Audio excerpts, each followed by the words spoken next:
Welcome to the Real Film Nerds Podcast.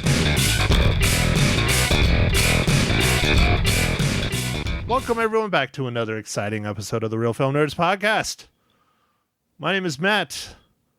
I am one of your two hosts. The other one is my good buddy, Mysterious Mike Talent, who lives in Intercourse, Pennsylvania. Mike, how are you doing today? I'm good, Matt. Thanks for asking. Hey, what episode are we recording today? That's exactly what I was looking up, Mike. Today is Real Film Nerds Podcast episode number 129.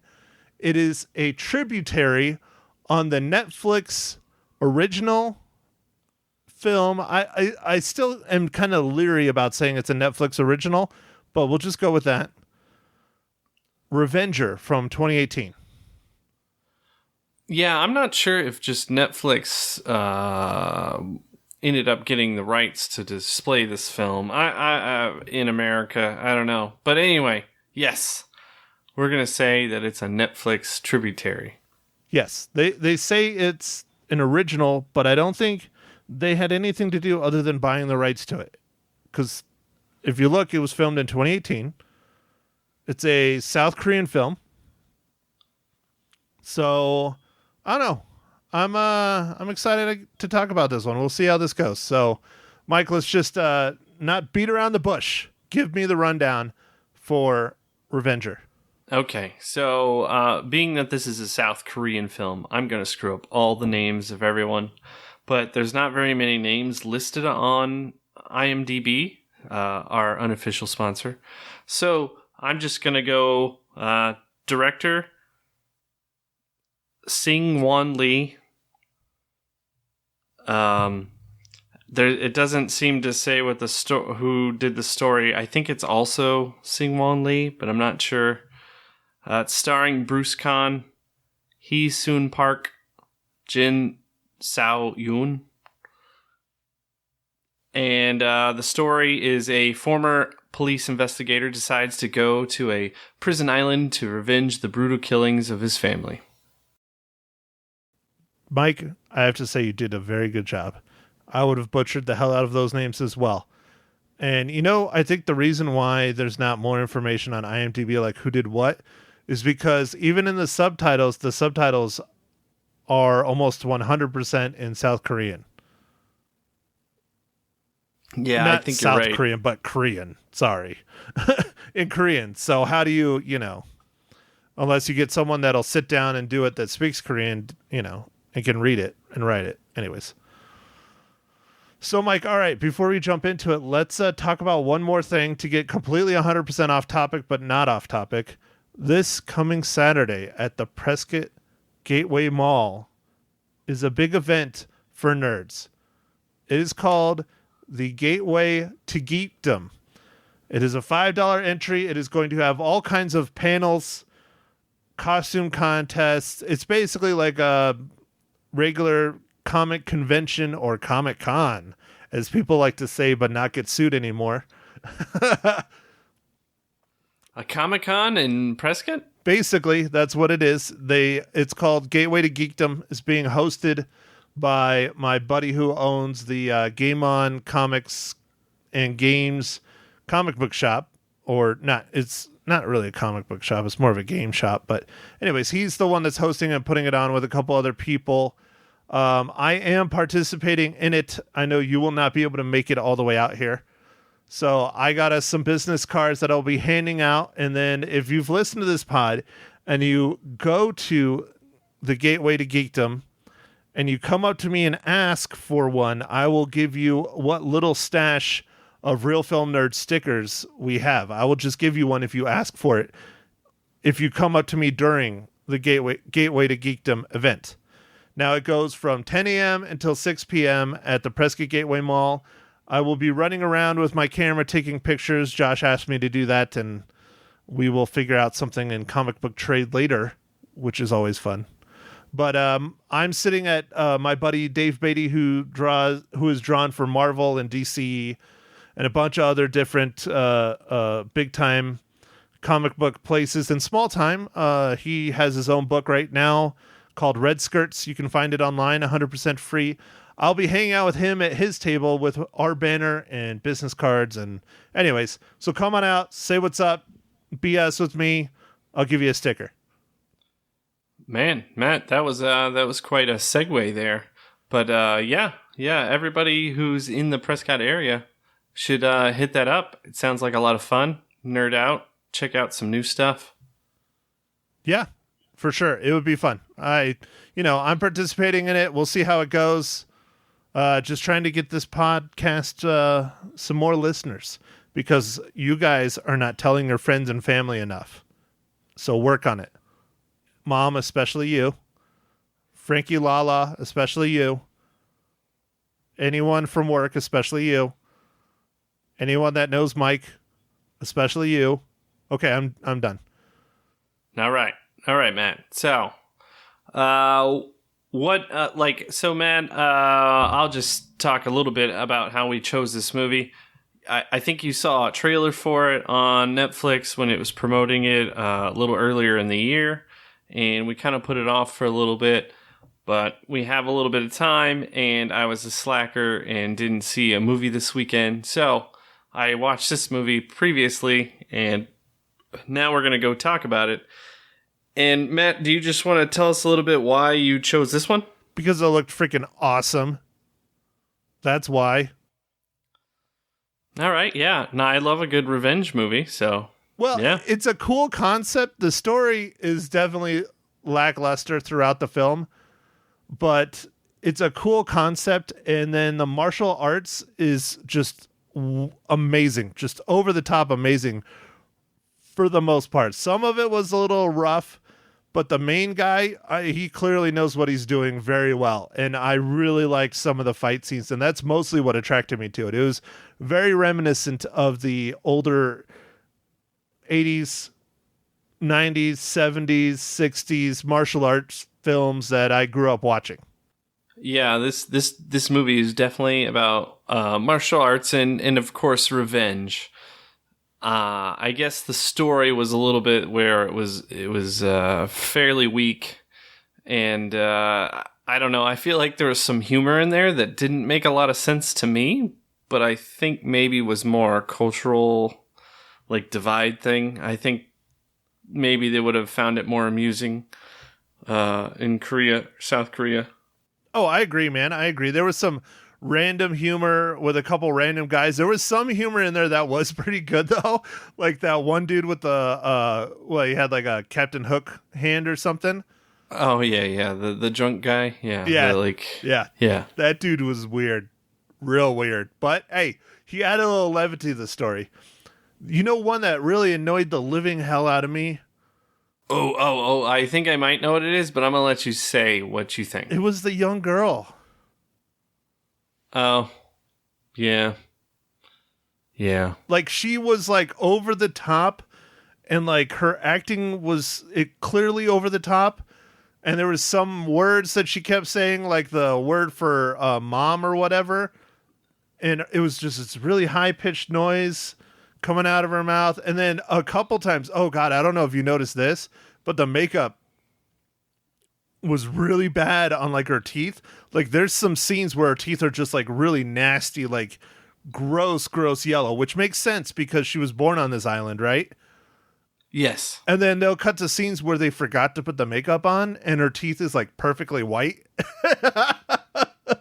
But the yellow was so yellow and offensive. It was it took me out of the scene.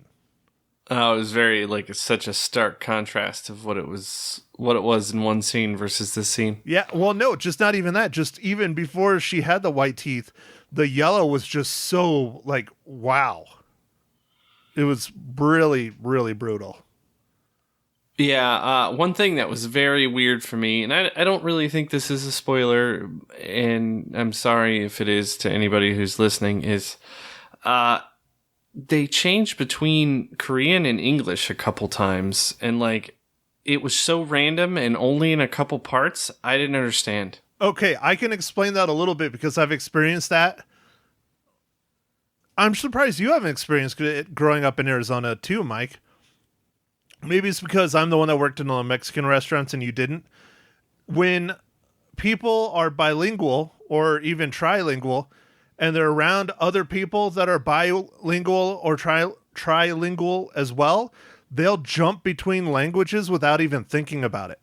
And so I think that's purely just, I don't know if it was a decision by the director or if that's how they talk in South Korea because such a huge American presence there.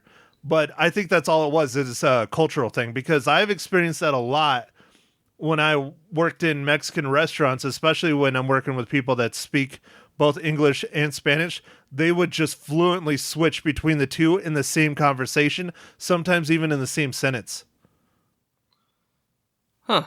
Okay. I mean, I guess I've experienced it as well, but I wasn't sure if that was like, it didn't seem like that would be a directorial decision, but maybe it was. I don't know. Maybe that's more of a natural thing, but it was only in a few scenes, really. I think it was maybe 2, literally. Right. So maybe what it was is they just didn't catch it, and by the time they realized it, it was too late to reshoot it. I don't know, because I think if it would have been 100% in Korean, it would have been better. But yeah, it was quite off-putting when all of a sudden they're speaking English and they have their really thick accents and the slang doesn't translate quite as well. And yeah, that was really it. Without getting into the spoilers, I've seen several Korean revenge movies. I don't know why. I think there's some kind of cultural thing over there with revenge movies, and some of them are really good. I watched, I guess it's called the Vengeance Trilogy, even though I don't think these movies were actually really related. But there's a movie called Sympathy for Mr. Vengeance. It came out in 2002. There's a really famous one called Old Boy that came out in 2003, and they actually remade in 2010 with Josh Brolin. And then there's Lady Vengeance that came out in 2005. I liked all those movies, and the story was a little better in all those. Some of them are very kind of brutal, but the stories are good. And then there was one more that I saw that was insanely brutal. And it was called I Saw the Devil, and that came out in 2010. That was on Netflix a while back. I think that's why I saw all of these. I think everything was on Netflix, and it just, I don't know. I think I watched one of them, and then I just kept watching. It kept recommending more of them, Netflix. Mike, and you are truly the movie guru out of the two of us, because I have never heard of any of those movies. Well, I think I got down on a tangent, I was just like, oh, a revenge movie. Oh, okay. I didn't realize it was in Korean when it started, but that was okay. I'm just going to watch it anyway. And then I was like, oh, that was pretty good. And then it recommends me to watch another movie. And then it recommends me to watch another movie. And I watched all of them. And then the I Saw the Devil is super brutal, man. It's intense. So I don't know, and Old Boy's really crazy, Matt. Did you see the new one with Josh Brolin in 2010? I don't think so. Was it also called Old Boys? Or just Old Boy? And yes, it was. No, I don't think so. Yeah, it has this crazy fight scene that's all these guys and one guy, and it anyway, Old Boy's story is insane. So it's kind of Black Mirror-esque in some ways. But anyway, if you're into different revenge movies and you don't mind if you have to read the subtitles, those movies are all revenge movies. I'll have to look that up because I'm a big fan of Josh Brolin. Even before he became Thanos. Yeah, or what about Cable? Yeah, oh, dude, I think the movie that I really became a big Josh Brolin fan, and now, of course, I'm going to talk about it, and I forgot the name of the movie, Sicario. Oh, I liked him in No Country for Old Men. Yes, and, that as well. and I really liked him in The Goonies. Oh, of course, everybody loved him in Goonies. I mean, come on. But I'd say when I really became a huge Josh Brolin fan was Sicario. I just really and then from then on, I've pretty much seen just about any time he's in a movie, I know it's probably going to be at least decent. Yeah, that's true. Yeah, well then, Matt, as I'm assigning you some film nerd homework, I think you should figure out a way to stream or whatever Old Boy. I think I looked for it. It didn't seem like it was on any of the Netflixes or the Amazons. I haven't looked at the other ones. I mean, Matt, I know you go to, what is the website that you go to find out if it's streaming? What, you stream it or something? There's a couple of them. Decider is one that I use a lot, and that one's usually pretty good. And the other one, yeah, it's something like you stream it or stream something. I don't know. I don't remember. But if you Google it, you'll find them. But, the other reason why I like Josh Brolin is because we will have to review it eventually down the road, and I think we're getting to that point where I probably could do it, especially with the ties to Prescott, but is the movie based on the Hot Shots. Ah, yes. We should do that one. Josh Brolin played a guy that I didn't know super well. Like, I didn't go over to his house and eat dinner with him and stuff like that. But I knew him, and I knew his wife as well. I still know her. She's obviously still alive. There's Amanda Marsh and Eric Marsh. And it was frightening seeing Josh Brolin play Eric because he nailed it. I mean, it's like watching Eric on screen. He did that good. It's scary for me to watch it sometimes. Wow, yeah, no, that's amazing, and we will review that. Matt, we might need to get it before we start doing our annual Halloween stuff. So the Harvest Horror Fest. Well, the other thing we could do, and I thought about bringing it up this year, but it's kind of hard because the anniversary is always in the summertime, and that's when we're having summer movie madness basically. But we could do it the week of the anniversary of their deaths, but that's kind of it's always tough. But it's been quite a few years now since they've passed. I don't know if it's been 10 yet, but I'd have to look it up. No, it was 2013, so it's been 6 years, so next year will be 7. So, anyways, not to keep, Mr. Sidetrack. I mean, geez, come on, man. Here's a better sidetrack. So, Mike, speaking of Josh Brolin, better known as Thanos, how does Revenger relate to the Marvel Cinematic Universe?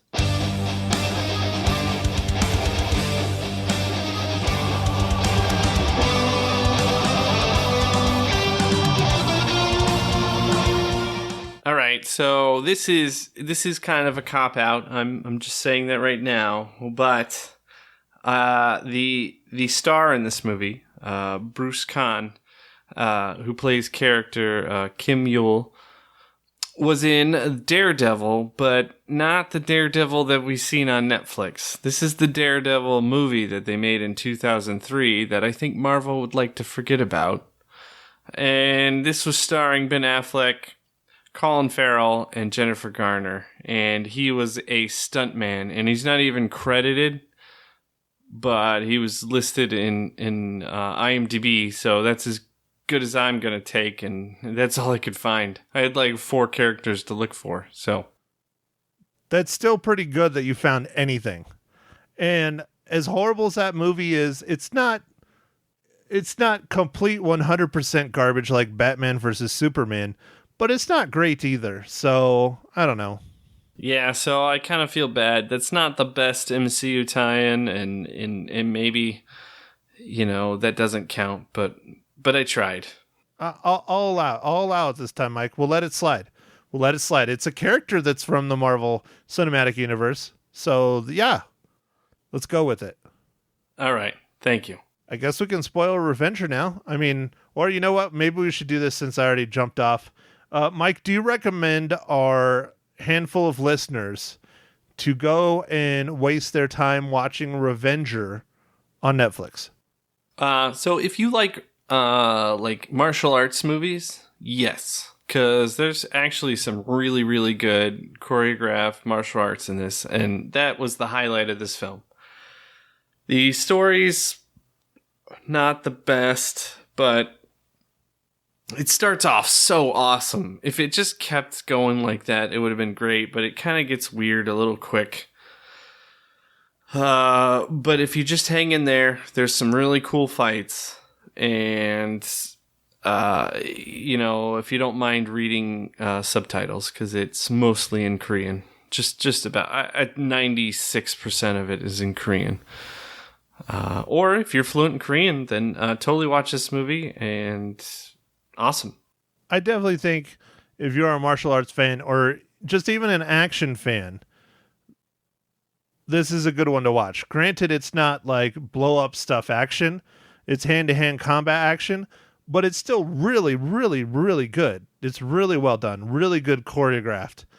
I highly recommend it for that aspect alone.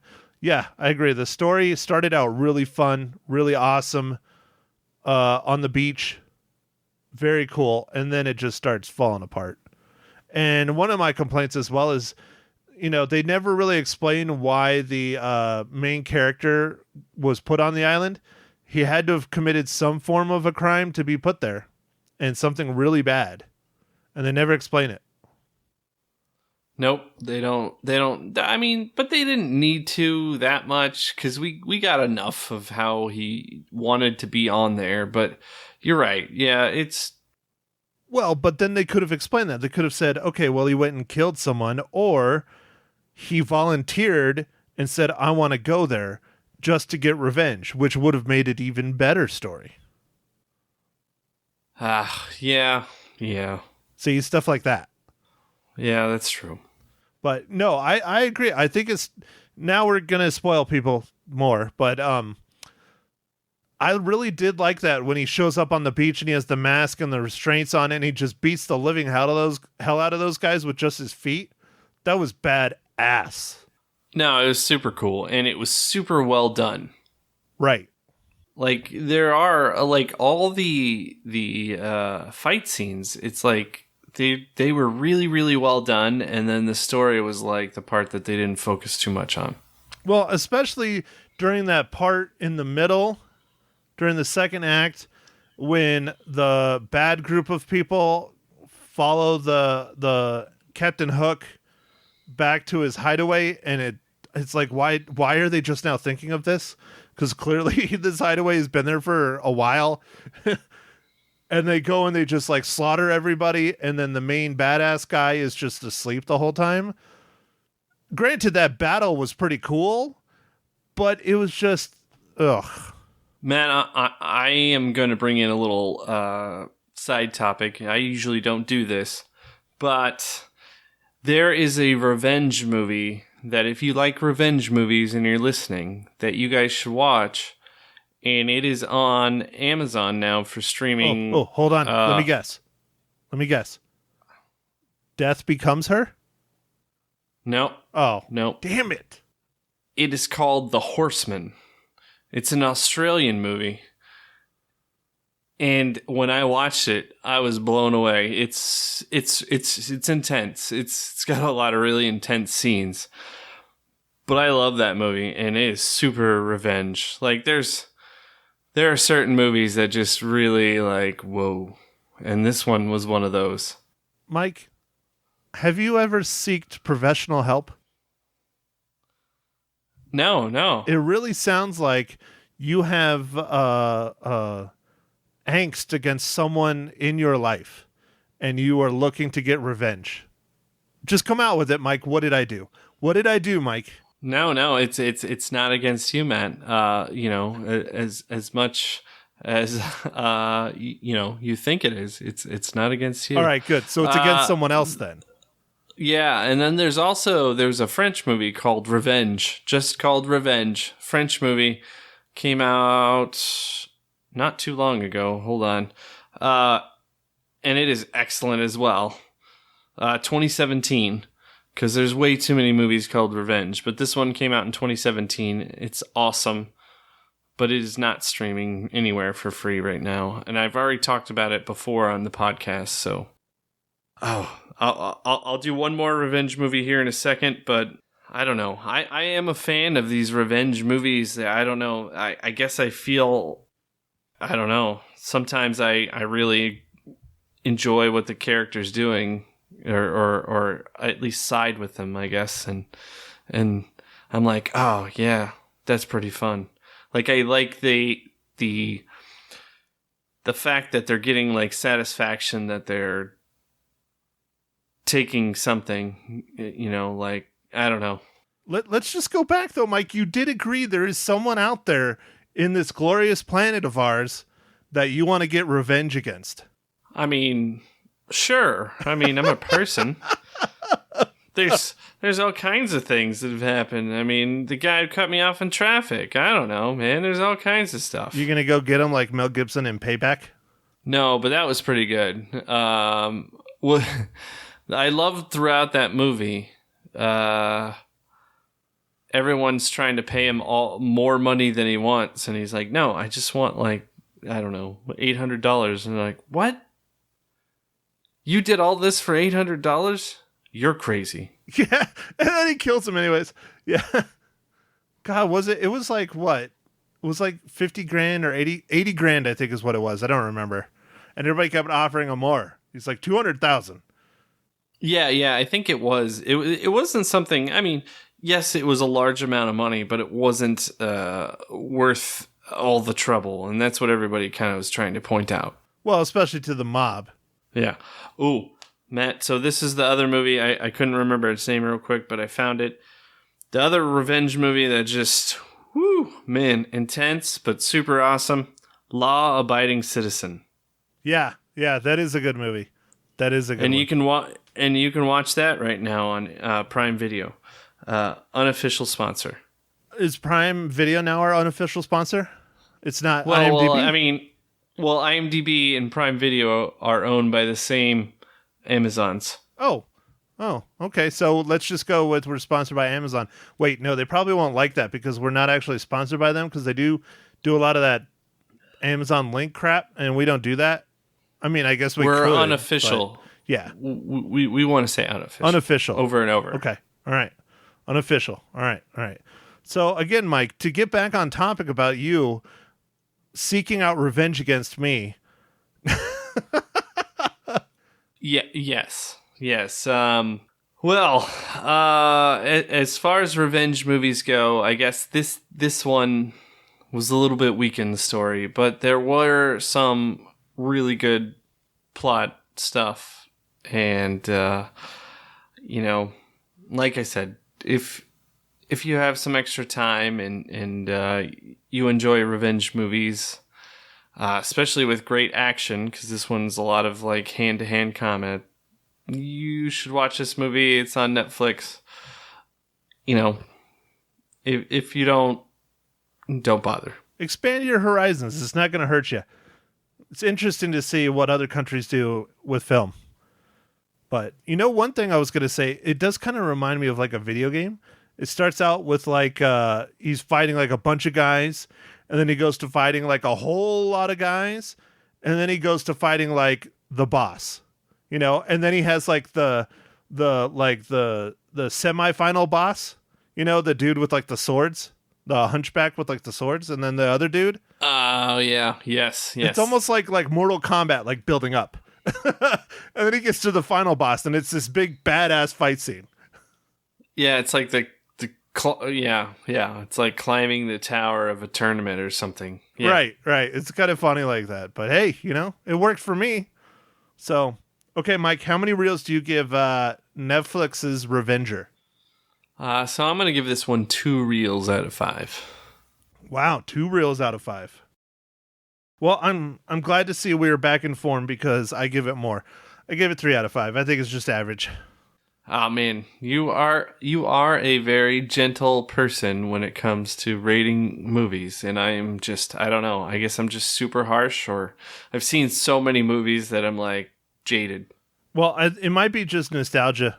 The fighting movies. I mean, I love fighting movies. Like one of the like goofiest, worst fighting martial arts kind of movie is Kickboxer with Jean-Claude Van Damme. Oh, okay. All right.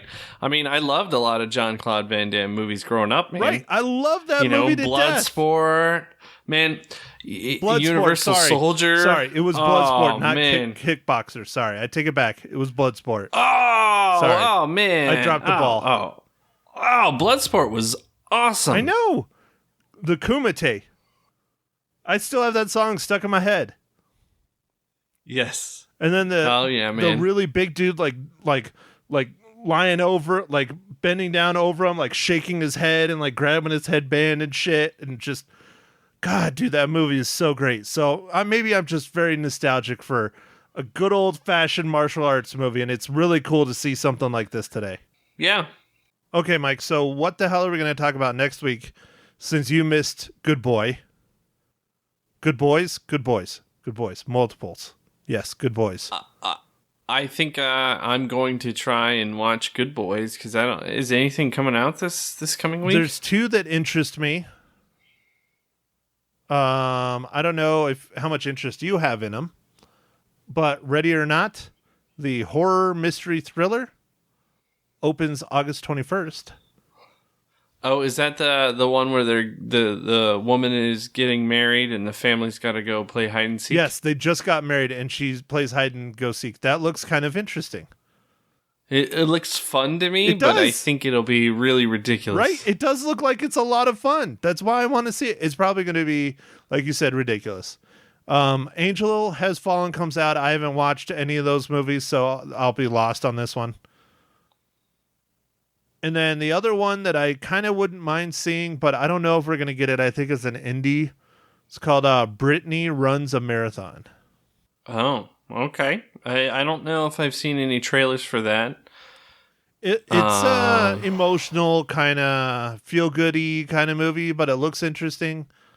It's about a chick that her life is pretty much just completely out of control in New York, getting drunk all the time, just screwing up, and she decides she wants to start losing weight one day, and she wants to run in the Boston Marathon. I believe it's the Boston Marathon. It might be the New York City Marathon. Anyways, and she starts running in Central Park in New York, and starts meeting people, and she ends up meeting some dude, and anyways, she basically turns her entire life around because she starts running marathons. Or not running marathons, but training to run this one marathon. And it looks kind of interesting, but... Yeah, getting into... I actually know some people that run marathons, and getting into Boston and the New York, you kind of have to qualify. Yes. Not kind of, you have to. But, well, you do, but there is a couple ways to get in on the side, but it's still... Everything's challenging. Yes. I being in the news industry, there is a guy here actually. I'm spacing on his name. Really nice guy. He's actually one of the maintenance guys that you have by college. He has run multiple times in the Boston Marathon and the New York Marathon, and he's won our local Whiskey Row Marathon multiple times. He is die hard. He is die hard. And the interesting thing is he didn't even start running until he was in his mid to late 30s. And now he's a monster. I haven't seen him in a while, but I used to run across him working for the paper, just shooting other stuff. And there he'd go running by, and he'd stop and say hello and, say how are things going. And I'd chat with him for a minute, and then he'd keep going. But yeah, he was just a maintenance guy, by college. It was pretty cool. He was a really nice guy. I loved him to death. I haven't seen him in a while. I wonder if he might have just moved back east. I don't know. But the other one, the last one, it came out last week.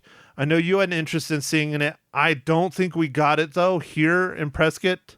I'd have to check again, but I don't remember seeing it when I was looking at movies the other day. Is Blinded by the Light.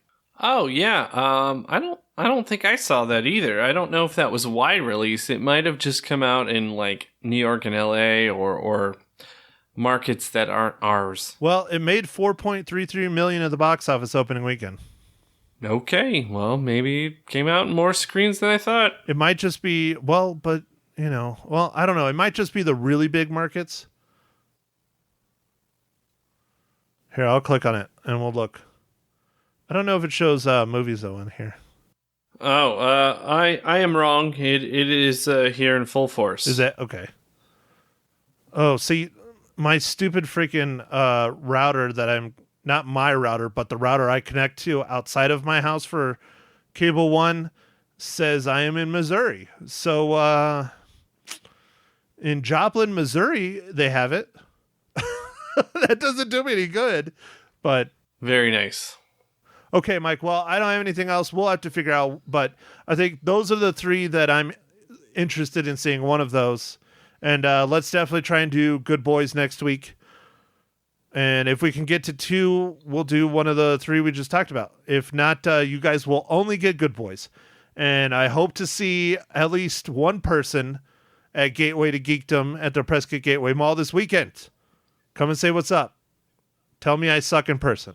Yes, he likes to hear constructive criticism, or as we call it, you suckdums, in person. Definitely. All right, Mike, go ahead. Do your thing. All right. Thanks for listening, everybody, and we'll catch you on the next pod. Thank you for listening to The Real Film Nerds. Now, don't forget to follow us on Facebook, Twitter, and Instagram at Real Film Nerds. Now, go out and catch a movie.